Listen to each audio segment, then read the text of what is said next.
Ja, liebe Zuschauer und Zuschauerinnen, ganz herzlich willkommen zu unserem heutigen Webinar mit dem Schwerpunkt Akzeptanz von CCS in Dänemark. Mein Name ist Rasmus Portmann, ich leite Sie heute durch dieses Webinar.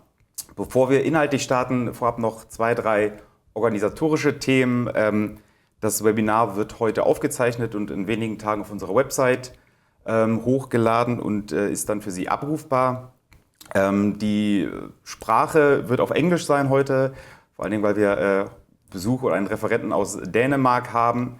In dem Kontext würde ich Sie auch bitten, wenn Sie Fragen haben, sie gerne auf Englisch zu stellen. Vor allen Dingen, wenn Sie längere Fragen stellen, ist die Übersetzung für den Referenten immer ein bisschen komplexer und kommt vielleicht auch nicht ganz so an, wie Sie es gerne hätten. Und genau, dann würde ich switch to English. And a very warm welcome to our speakers today. It's Tobias Johan Sørensen. He is a Senior Analyst and lead on CCS and electrification at the think tank Concito from Denmark. Tobias, very welcome. And next to me today it's Hilmar Girnus. Hilmar is Director at navos Public Dialogue Consultants.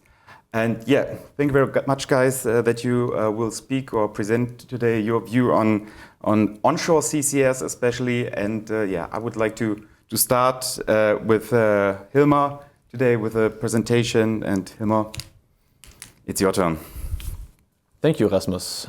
Thanks to us for having us here. And I also very much look forward to the input from Denmark. Hi, Tobias. Thanks for taking the time for us. I would start the discussion with 3 theses that we prepared for CCS acceptance with a focus on onshore CCS in Germany. And we derived those theses from our survey last year that we conducted with survey, but it's also based on our experiences in communication of infrastructure projects.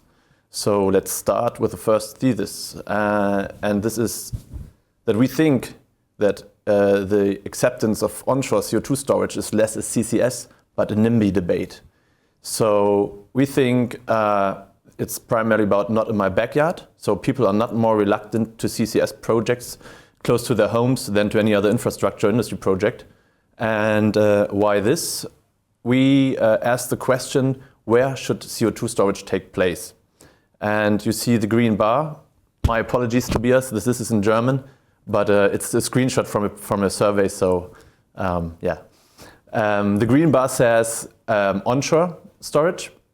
18% say that they would rather or clearly prefer onshore storage. 9% say they prefer offshore, under the ocean. A large proportion says they have no idea, no opinion, they are indifferent, 29%, nearly a third. A quarter of the respondents say neither nor, they don't want CCS at all. And you see the yellow bar, 19% say they would accept both onshore and offshore. So if you would add the yellow and the green bar, you see, or I would say an indication that onshore CCS is in general accepted in Germany. And this is also confirmed by another survey. This has been carried out by the BVEG. As you see, they do it annually for 4 years with stable figures. The BVEG is the German Association for Gas, Oil and Geoscience. And here you can see again 18%, nearly a fifth, say they don't want CCS at all. But when asked what do you think about CO2 storage and where should it take place, 46% still say it should take place in Germany or abroad, wherever it's safe and affordable. So again, you see, in general speaking, a large acceptance of onshore CCS. The purple color, the light purple color shows CO2 storage in Germany or abroad is not preferred. It should be only offshore. The dark purple color shows that they want only abroad. So the Germans that responded that they only would like to have CO2 storage abroad. And again, we have a large proportion, nearly a fifth of the respondents said they have no idea, no opinion on this. However, if we take a local perspective on this question and we ask the people how close to your home may a CO2 storage site be located, we get a different picture. So when we say it's right in your neighborhood, closer to 5 kilometers around your home, only 15% of the respondents would accept this. Those figures increase a little bit the further you go away from your home, but what was quite striking, all of a sudden, more than 30% say they don't want CCS at all. And again, we have a large amount of people that did not respond. So we cannot say that we have a clear picture. We cannot make significant, robust statements, but still we see there's an indication that CCS onshore is in general accepted, but not so close to your home. And that makes this whole topic rather a NIMBY debate, saying I don't want it in my backyard. So, and in that sense, it doesn't differ that much from other communication challenges we have when we communicate, for example, electricity grids or other pipelines and so on. But on the other hand, we can make the conclusion this is handleable. So we've done this before and we can do it again. However, and now comes our next thesis, we think thesis number 1 is only valid if we take thesis number 2 into account. And this is that CO2 is an unknown for many. That makes it even more urgent to explain CO2 and communicate as early as possible. In infrastructure projects, it's common wisdom that you have to communicate and inform the people on site as early as possible. But we think this is especially the case when it comes to CO2 and CCS. To illustrate that, we put in here the participation paradox. Below, in green, you see the timeline of projects. It starts with an initial idea. Then you have the first planning, the detailed planning, the construction time, and in the end, the commissioning. And the first arrow starting in the lower left corner shows you that in the early stage of a project, there's little interest by the public, no engagement. However, the possibility that is shown by the other arrow to make an impact, to influence the project is very high. However, there's no interest. So we mark this area with this yellow cross. This is the time where you need to communicate and make clear what is CO2. Because as we've seen before during the survey, CO2 is an unknown for many. They don't have an opinion. And if you ask people in the streets, and we know this from our experiences by the projects, quite often people really have no idea what to do with this CO2. It's a chemical formula. And all of a sudden, they pop up all those question marks. So they want CO2 in our neighborhood, and then they heard, some rumors, risk technology, leakages, isn't it toxic? Is there a risk of suffocation? So it's really important to communicate early and get ahead of the debate and to answer those questions up front. Because as soon as you get more interest, there's a dynamic that is afterwards quite hard to handle. And then there come further remarks and arguments saying like our home is not a dumping ground because they heard it's CO2 dumping ground. In Germany they like to use the word Endlager, and then there comes this question of generations, perpetual burden on future generations. In the German debate, the Generationenlast, or it's just pure economic madness. And if you don't get ahead of the debate, in the end you leave the, let's say, informed dialogue based on facts, and all of a sudden you can also end up in having a CO2, like bomb explosion and danger right to your home, and you don't get a grip on this discussion anymore, and finally also not on the acceptance. So this would be our second thesis. And our third thesis is that you need political backing from the federal to the local level. In Germany, this is the federal level, Berlin, to the federal states, right down to the local area. And we say this is also a thesis that this is necessary, with a specific spin in Germany that due to the Carbon Dioxide Act, we have the opt-in now. So, and regulatory bottlenecks are now basically the prime ministers who have to speak out for onshore CCS to draw the opt-in clause. But they so far do not do so as they fear public outcry. This is our thesis. And this is why Katharina Reiche, our Minister of Economic Affairs, said only last month during the Handelsblatt Energiegipfel that now we need the brave ones to move ahead. So we were searching for those brave ones to move ahead, and it's hard to find them right now in Germany. And of course, we have 16 states, and there's a different interest in onshore CCS in every state, but some states are rather prone towards onshore CCS just due to their local geographic properties. So let's take, for example, Baden-Württemberg. It's a southern state far away from the coastline, so they should have an interest on onshore CCS, as they also have a very well-developed energy-intense industry. And as we know, they have federal state elections next month. And we checked the party manifestos of all relevant parties during this election campaign. And as we can see, only the Christian Democratic Union and the Liberal Party, FDP, included CCS in their party manifesto. And we took the quote from this Christian Democratic Party. They want to enable CCS, and when it comes to onshore CCS, they write, "This includes testing safe onshore storage sites in the country." So let's see, is this the courage we need? I mean, there is a trend, it's possible, but I think we need more than this. And this is also visible because we have several upcoming federal state elections this year. And so far, CCS is no big topic in all of the rest. So this, as a conclusion, or let's summarize on this, our first thesis is the acceptance of onshore CO₂ storage is less a CCS, but a NIMBY debate. The second one is CO₂ is an unknown for many. That makes it more urgent to explain and communicate as early as possible. And the third one is political backing from federal to the states to the local level is necessary.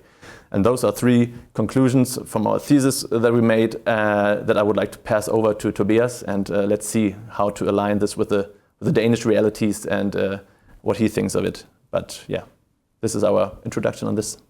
Imma, thank you very much for this presentation and for the perspective. Yeah, I think especially at the German issues and because we need to learn, and we have some neighboring countries and partners in Europe that are a bit far more advanced at CCS.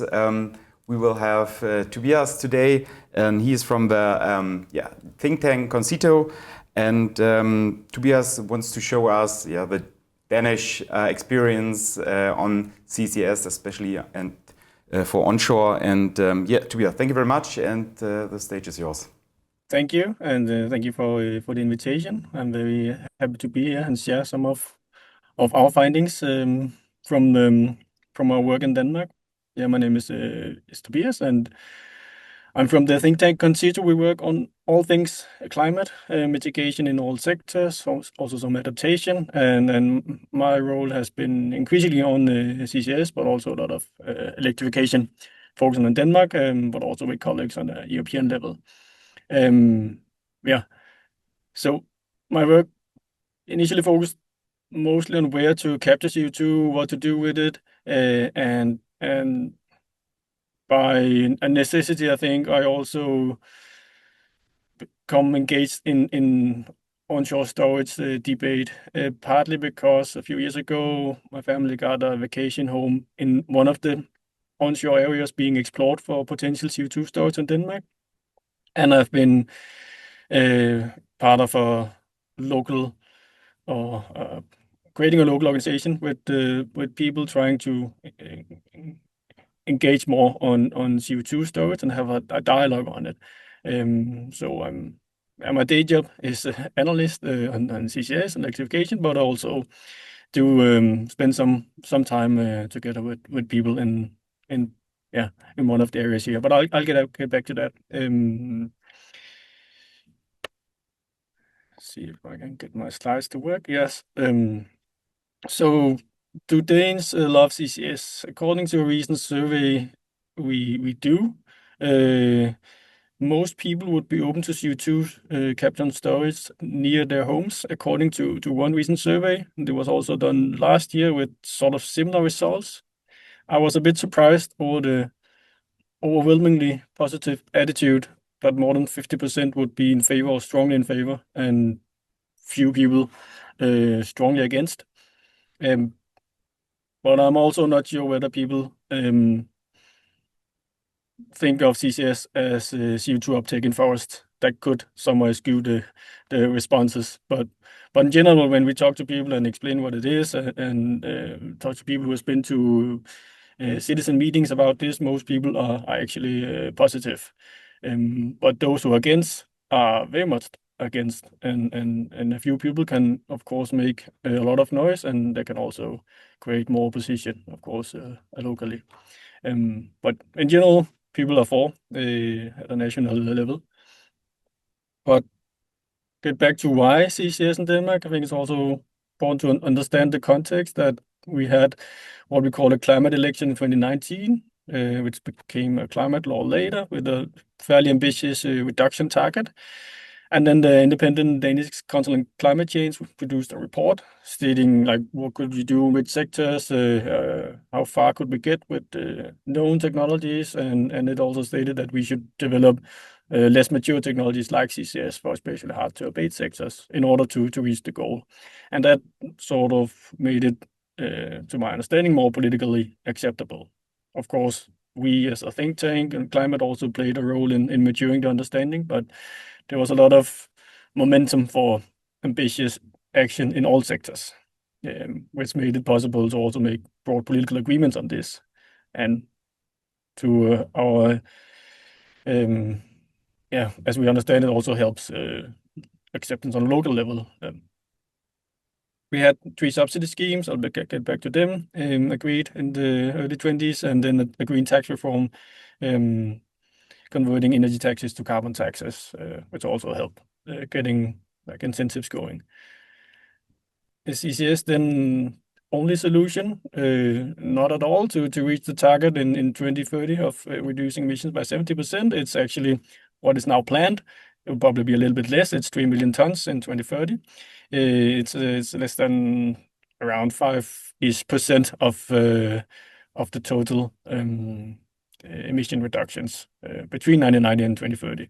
It's all coming in the next coming years, so it's a lot in the coming years, and then we have to do more later because we run out of things to electrify and so on. So CCS and some sectors are still necessary. And then for the longer run, for negative emission, which is also what we argue for, that hard to abate sectors, negative emission, it's a part of the solution. And there's a pretty broad agreement on this politically, which is also why we have all the funding. And you may find these numbers a bit low, and you should multiply them by 10, 15, 16 to get comparable numbers to German emissions. So we're a small country, but trying to move fast on this particular topic. Some key highlights, maybe some repetitions from before, but the Climate Act was agreed in 2020, and there was also a climate agreement on energy and industry, which, among other things, set aside finance for the first CCS fund. Then in 2021, there was formed a national CCS strategy with very broad political agreement. It all, among other things, aimed to develop Denmark as a European CO₂ storage hub, which kind of paved the way for actions in the coming years. Then the smaller fund for negative emissions called the Next Fund was established that year. There was the green tax reform, which I just talked about, that also introduced more CCS funding. So that's 3 rounds of fundings agreed, still being implemented these years. And then 3 offshore exploration licenses were tendered and awarded, tendered in 2022 and then awarded in 2023, where we also had a new political framework improving CCS conditions. This is only some highlights of the legal framework, but it's been a lot going on administratively. First, they won the first contract in 2023, expected to be in operation this year. And then 3 onshore projects were awarded a license, exploration license in 2024, following a tender from 2023. There was a pipeline law, and then the next fund, talked about before, was awarded to the biogas projects. Last year, was a nearshore exploration tender awarded this year, and there was an additional onshore exploration license awarded last year. And then the CCS news kind of combining the remaining CCS fund was tendered last year and just had 2 bidders this month, expected to be awarded a contract in April if they 1 or 2 of them, depending on if they fulfill the criteria. Then last year, and just finishing up hearing, there's a new legislation limiting the right to appeal decisions regarding subsurface investigation and infrastructure, because we've seen it came out of a lot of complaints about some of the developments with pipelines and investigations onshore, which became delayed due to appeals with suspensive effects. So the government is trying to limit appeals with suspensive effect. You can still complain about stuff going on in your backyard and so on, but it's not automatically gonna delay the work with 6 months, which is pretty dramatic cost-wise if all complaints will delay your projects dramatically. Yeah, this year the first value chains will be up and running, storing CO₂ offshore in the Danish part of North Sea and in Norway. And now, with this overview, I will take a closer look at onshore developments. So we had the broad political agreement in 2021, and then 2021, 2022, GEOS, which is the Danish Greenlandic Geological Surveys, a state-owned independent entity doing screening for CO₂ storage potential, and together with the ministry had dialogues with potential municipalities with the relevant geological conditions. And then they selected 8 areas together with the states that were undergoing strategic environmental assessments. And yeah, out of that was 5 onshore and 3 nearshore areas. There are plenty of other places, but based on the seismic screenings in some areas and dialogue with municipalities, they selected these areas. And they selected only areas where they had backing from the local politicians, because they could tell from other experiences that if you don't have that, it will be very difficult to proceed with anything. And then, yeah, so told before, 3 onshore exploration licenses were awarded in 2024, and they are doing their work program now. And then there was additional onshore and nearshore exploration licenses being a bit further behind. In their work program, they are expected to store CO₂ in 2030. But as with everything in real life and big infrastructure projects that you're doing for the first time, it may be hard to reach that deadline, because we're doing everything for the first time, both with the having the legal, getting the legal framework right, getting the permits, and then you also read commercial challenges. You also need, when you're taking FID, you need contracts for CO₂ and so on. But maybe beginning 2030 or in the coming years after, we will expect, if these one or more of these areas are safe and for CO₂ storage, we expect CO₂ to be stored in the beginning of the 2030s. This is a map brought from the Danish North Sea Fund, owned by the state. They have a 20% stake in all the licenses. They've made this nice map of where there are licenses for exploration, and you can see one area out in the North Sea, Greensand Future. They just got a storage license last year, and they will expect it to store a couple of 100,000 tons of CO₂ beginning later this year, shipped from the western coast of Denmark. And if you've forgotten, Denmark is north of Germany, and then if you sail to the north, you will reach Norway. We will also going to ship some CO₂ later this year. The one particular area where I have a stake in, you can say, since we have a vacation home there, it's the western Sealand called this now CO₂ storage Kalundborg. That's the name of the project, and the structure is called the Havnsø structure, named after the city on top of the structure called Havnsø. Nice village where we also have our vacation home, and thereby have some anecdotal experiences that I think are quite interesting to share. Just in a minute, this map. You can look at it afterwards. This is where we are capturing CO2 in Denmark later this year, potential import hubs, and potential structures to be investigated further. So what do citizens actually say? This is some quotes from a newspaper, but also reflects what we hear if we go to some meetings. People are afraid to die. If it leaks, then we die. This was quoted in a national newspaper article, and we've seen several of these interviews, and I think the concerns are quite valid to take into account and treat very seriously.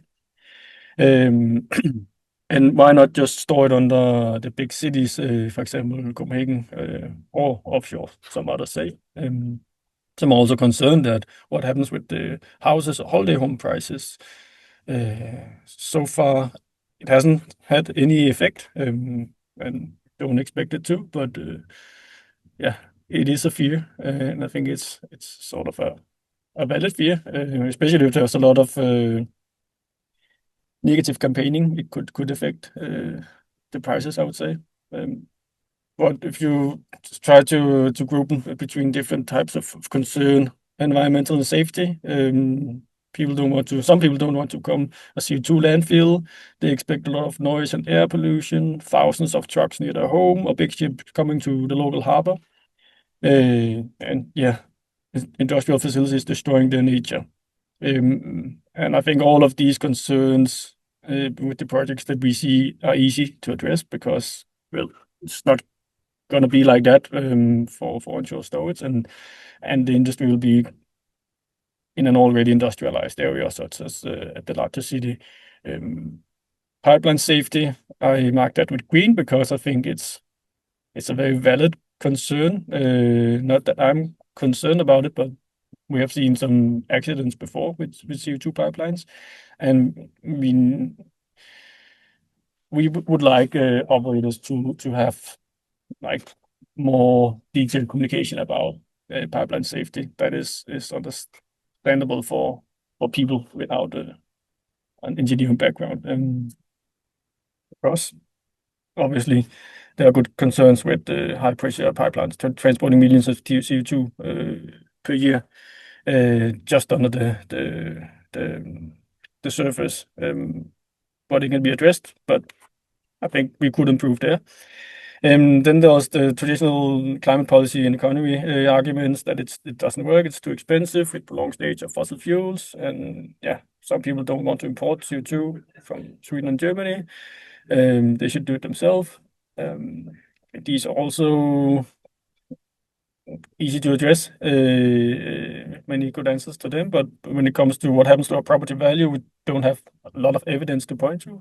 We can point to the gas storage facilities nearby, which is not affecting anything. That could work. And why should we trust government and experts when they have lied before, or they also said that about drinking water or wastewater, and we've seen spills and sort of. I think that is challenging. Like if people don't have trust in government or experts, why now? If they've been disappointed before. So really, that trust has to be earned, and I think that's a difficult one. And of course, what's in it for us? Living on top of a CO2 storage structure that you really don't want, and the benefits is going to maybe the operators or the taxpayers because they might get cheaper CO2 storage and need less subsidies. The benefits are more collective than individual. So yeah, we also recommend some kind of local benefits for this to be more acceptable. The tricky part is not to make it look like we are bribing people, but we see the same with wind and solar, that if you get some kind of ownership or local benefits, it's also easier to accept and live with. And there's a lot of money to be saved with storing CO2 onshore or nearby emitters than transporting it offshore, at least where we are now. So some of those money that can be saved, maybe use them also to create some local benefits. Some highlights and signs in the local area. I'm seeing less at the moment than when the campaigning peaked, but it's going up and down in that area where I'm following it closely. The campaign against the CO2 storage is also gaining traction within the last couple of years from getting more likes, but it's difficult to measure. We don't see like very large protests all the time, but people are following this, but it's not a main barrier, I would say. I think it's important to address also to create a nice livelihood with the people who may be living in an area where CO2 is stored, but for now, I don't expect it to be a game changer, even in this area where we have only seen like big protests in one area.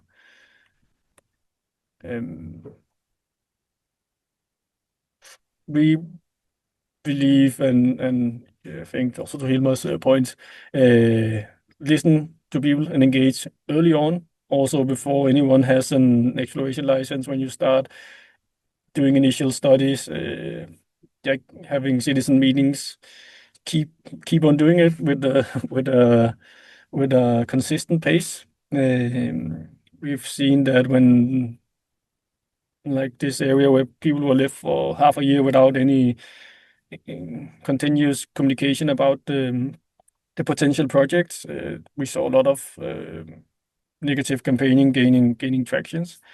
This particular meeting in picture I was part of facilitated and invited experts in and geologists and Danish Energy Agency, and I really got the sense that for many people who just like after there have been 1 or 2 years of investigations, a lot of new people keep discovering that this is going on, and they get nervous because they hear all this stuff. But then having many occasions where you can come and listen to people, and preferably be the same people, is calming. And I think there are many good questions, but there are also many good answers to them, and people also listen. Of course, if you are against it for various reasons, it's hard to be convinced not to. The local value thing, I think we haven't solved that yet, but we still recommend operators in the state to look into that, and would do so if other countries are pursuing local onshore storage. How can it create a local value? And then what we also seen help from talking with operators exploring CO2 storage now is that having local ambassadors, people who know people in the area, having them going from home to home, making people agree to having seismic studies on their land is, for instance, very helpful. And we should not expect to convince everyone, but I think there's a big silent majority, at least from our experiences, that find it interesting. And then there are also a few people who really like to be part of something bigger that creates like a common good. Find those people, engage with them. That could also be important for the community.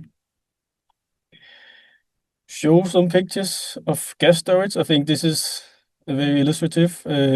Gas storage Denmark, it's nearby the Western Zealand Havnsø structure. So the red part that's the part for extracting. The other one is for injecting. And I think there's actually an injection site little of the picture, which is way smaller. But visualizing that it's not going to be very, very big. Of course, intermediate storage with big tanks at a harbor, a deck. But the CO2 injection sites, we don't expect them to be very big or noisy, and you can plant some trees around them. This is also helpful to show upfront. Summing up, what have we learned regarding CO2 storage and local and public acceptance? Well, that's the first one, is also politically. How much can we actually store and when? and we've been very optimistic from the Danish side, I think. And there's a risk to overpromise, which then there's a risk of politically backfire because, you get tired of all these promises that doesn't materialize. There's a big storage potential in Denmark, but we need to figure out how much and how fast it can be implemented. And then the local public acceptance side, I think, how can we create local benefits? We still need to look into that. We still advise that we should have some local benefits for this because the benefits are common, but the field consequences they are there locally. And then the political support on the national level and locally is key. Nationally, we've seen politicians from especially greener or leftist parties being also engaging locally and talking to critics and local politicians and trying to explain why they support this, which is basically a matter of climate policy. And then locally, really engage early on, also try to see where can it fit into the local agenda, or what can local municipalities or societies benefit from this. And if they're not in from the beginning, I think it will be hard to move forward. But from our perspective, which is a climate perspective, we don't have unlimited offshore storage capacities, and it will likely be more expensive. And anything that can both increase the capacity is good for the climate, and anything that can decrease the cost of CCS is welcomed, since this is not among the cheapest technologies on the market yet. So we really need to look into how to do this cheaper. And I really hope that this can be useful, or the Danish experiences can help pave the way for more CO2 storage developments in Germany and across Europe. Always happy to share more perspectives, and feel free to contact me and colleagues. Tobias, thank you very much for this deep dive in your experience about CCS in Denmark. Was for me quite interesting, especially the questions or the focus on this local value creation, because in my perception, this question is rarely asked or debated in Germany. So this is a very interesting point. I would say if there are any questions to the speakers, to Hilmar or Tobias, just ask. You can ask the question right in the chat. Hilmar, do you have any questions to Tobias, or because if you don't have any, I do to some degree. I mean, I of course would now refer back to my thesis, if I may. Yeah, sure. Because this was interesting for me. So when we go to the first thesis, the NIMBY debate, I see it to some degree.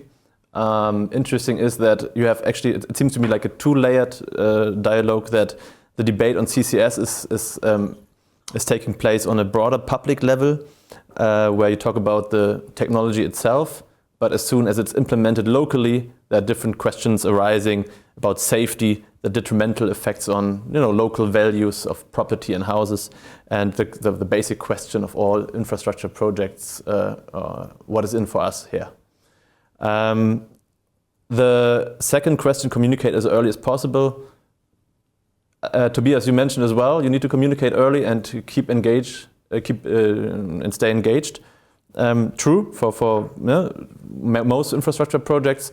Probably there's a specific German spin here that makes CO2 a bit different in Germany than in Denmark. We had this debate 15 years ago, and we had this atomic waste debate, where opponents sometimes draw the line. So I wouldn't just see my thesis confirmed here, but it remains open for discussion. What I found interesting, and this would be my question actually, would be the third thesis is like the political backing on all levels. And you said you had GEUS it was called, some institute that made the screening first of municipalities. and then they engage with the municipalities who would be open for local storage of CO2, right? Yeah. And if they accepted it, they got into a dialogue.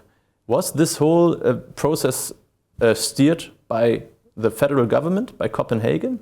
Or was it initiated also by companies as well who are interested, like Aalborg Cement or some others, or Waste Energy maybe? That would be interesting for me. Who was steering this process? Yeah, so GEOs were in charge of doing the screening of potential CO2 storage sites, and I don't know how many they came up with. And then they went in dialogue with the Ministry of Climate and Energy and Utilities. They talked to municipalities in all these areas, and those who were for investigating the underground, they continued with those. So the market didn't play a role in here. I think they would like to. They would probably choose some other structures that they figured out could be more commercially viable or somehow, and maybe that'll be for future rounds. But the idea was to make it, as since it's a sort of a first time we're doing this, make sure that there's as much political backing as possible. So geology and political acceptance locally. And so the ministry was in charge, but GEO sort of did the geological work, and then I think they had the dialogue together. I'm referring as so I can remember it's not all in public papers, but it's been said and you can find something. So they can probably provide a more detailed plan, and if you want that. But I think the strategy is good. There are some municipalities who definitely didn't like it because they've been trying something similar also 15 years ago, or they had experiences with fracking and local oppositions also 15 years ago. So they've been burned before, and didn't want to proceed with anything like this. But that can change in the future. If we have good experiences, it will be easier for the next to follow, and hopefully also for other countries to do something similar. Your other questions, Hilmar? No. But it's just interesting because I was orientating myself on those theses, and I just wrote. I said we need political backing on all levels, yep. And we have this regulatory bottleneck with the opt-in that is decided by the federal states. But now I would think maybe it makes more sense now, or to circumvent those bottleneck, to focus on the local municipalities, and to get the process going, and maybe rather exert a bottom-up pressure. Then this is just a thought that I have now. Yeah. Thank you very much. Yeah, thank you very much for the answer. And we were talking about what is the government doing in the case on CCS. And my question is, so what measures has the Danish government taken to strengthen CCS in society and to promote the acceptance of CCS? Are there any, communication initiatives by the government? And if yes, what kind of? And if not, what's your opinion on it? I'm outside the government, so I'm just answering as best as I can. They may have an opinion. But when they selected these areas for onshore exploration, they had a number of town hall meetings where they explained what's the procedure and then what's going to happen. And when the investigation, the initial investigations were going on, like before any private operators were taking over, the state had meetings, and together with GEOs as well, like the team of geologists. Sort of try to pave the way for better understanding. And I think that was still at an early level where few people noticed that this was going to happen. And in our opinion, we should have done more. It's also easy to say, but it's a pretty cheap part of the whole value chain creation, spending more resources on engaging the public. But that's because when they've done these initial town hall meetings and surveys, and then they had the tender for explorations before like the contract was agreed with a private operator. There was sort of a silence period where nothing happened, and we saw at least in one area that a lot of campaigning took off because more and more people discovered that this was going to happen, and we saw that there was a bit too passive attitude from the government, in our opinion, and that's why also we engage, keep on the dialogue, don't leave like the people to the Google or ChatGPT to inform their knowledge, but keep on going. And then afterwards, when the operators had entered into a contract, the responsibility was privatized, you can say. So it's up to the operator, who's also put in like funding in this to engage, and they've been quite good at it, I think. Of course, they had to understand and learn the local communities, but could have done more, especially initially. But we are not. We're still far away. Like there's still years of explorations in all areas, and then there is possible approval or trying to get a license, and then the state will assess the application for a license, and then they'll start building potentially many years from now pipelines, storage sites. Like now it's still exploration drilling, and that you can see and you can hear, but we are still many years from storing CO₂ permanently underground. So I think it can still take off. And to my knowledge, there are no coordinated communication initiative ongoing. It's more. I mean, there are some coordination and meetings, of course, between the operators and the state, but it's not. It's the bare minimum. Yeah, they probably wouldn't agree in the ministry, but from our perspective. Okay, thank you very much. Emma, do you have any other questions maybe to Tobias? Because I have another like more broader question,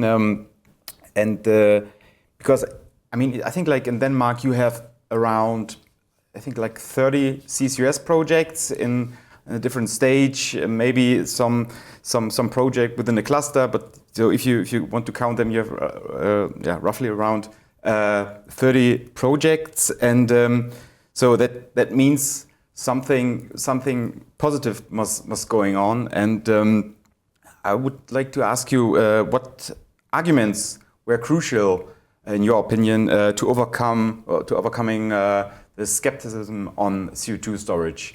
Do you think there are like 2-3 arguments or aspects that are helping to overcome the skepticism and how can I say it, so that the Danish people are looking way more positive on CCS than maybe in other countries or regions? What has been helpful is that the broad political agreement on both national level and municipal level is that it's not heavily politicized, and by that it's not a big part of the debate, and politicians they shape like also opinions, and they have a lot of time in the media. And if they're not interested in having a very sensitive debate about this, like we've seen that on onshore solar and wind, that it's been politicized, and then it's blown up to a very big thing that nobody likes, which is not really reflected in the polls or anything. But we haven't seen that on CCS yet. There are some trying, but like the broad political agreement seems just to be key, and most politicians in Denmark are concerned about climate, and they would like to decrease costs and make this happen. So I think because it's something that we need to make this happen, and then the most politicians see that, and by that also avoids making it an area of conflict. And locally, like from my experience, is that people like information presented by trusted people, neutral people, geophysicists, geologists that not necessarily relate to, but who are good at communicating. And I think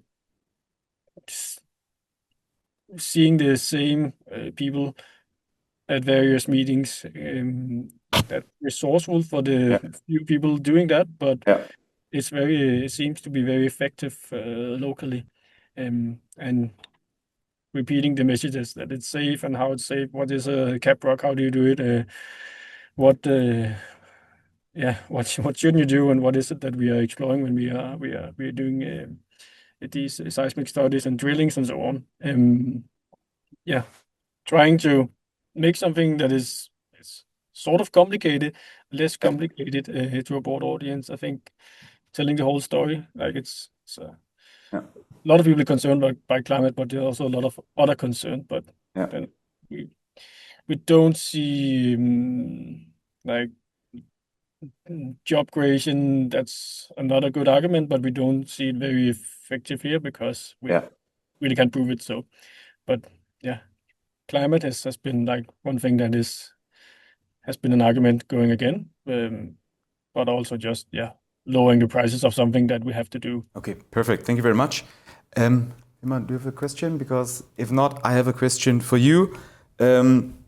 It's the not in my backyard discussion, and the question is. The question is for me. Yeah, it's a question for you. It's a more broader question on the I would say like on a more global level. But I think this is a question that, in my perception, is not asked very often. So, what would be necessary to address this not in my backyard issue? Not only on CCS, but in general. You know what I mean?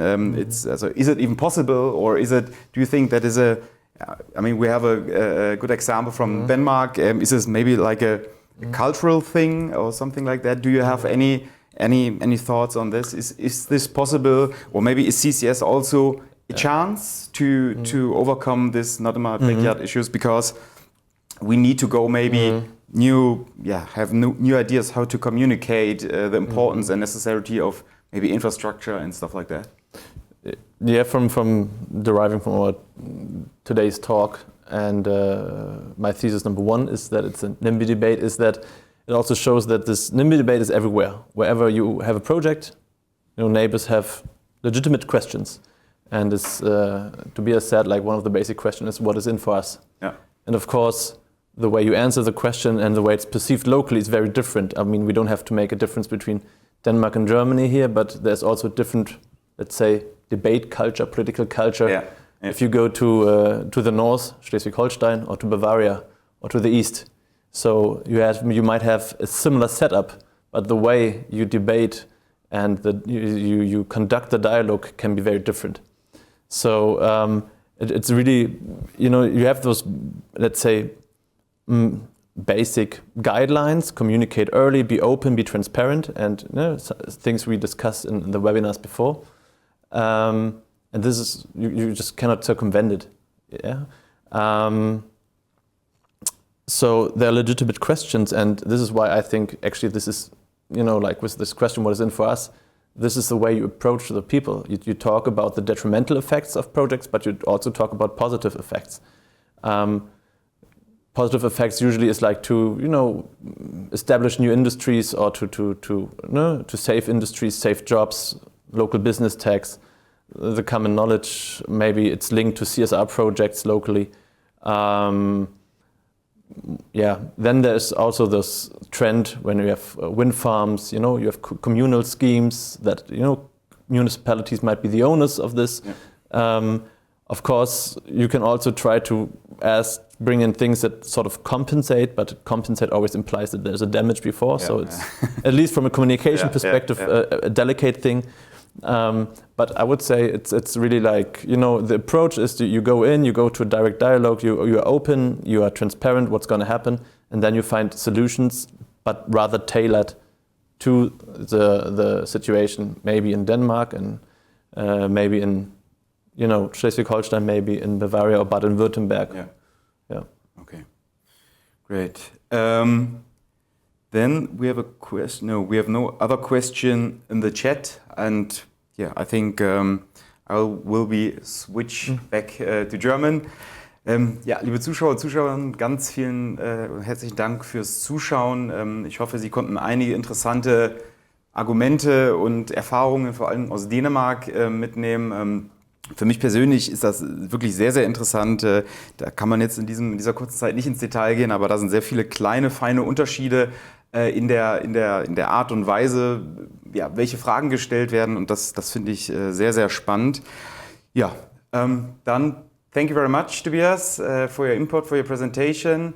Und ich würde mich auch bei dir, Himmer, bedanken. Vielen Dank, dass du da warst, liebe Zuschauer und Zuschauer. Ich wünsche Ihnen eine wunderschöne Restwoche und wir sehen uns sicherlich demnächst in einem weiteren Webinar hier bei uns. Und damit verabschiede ich mich. Tschüssi.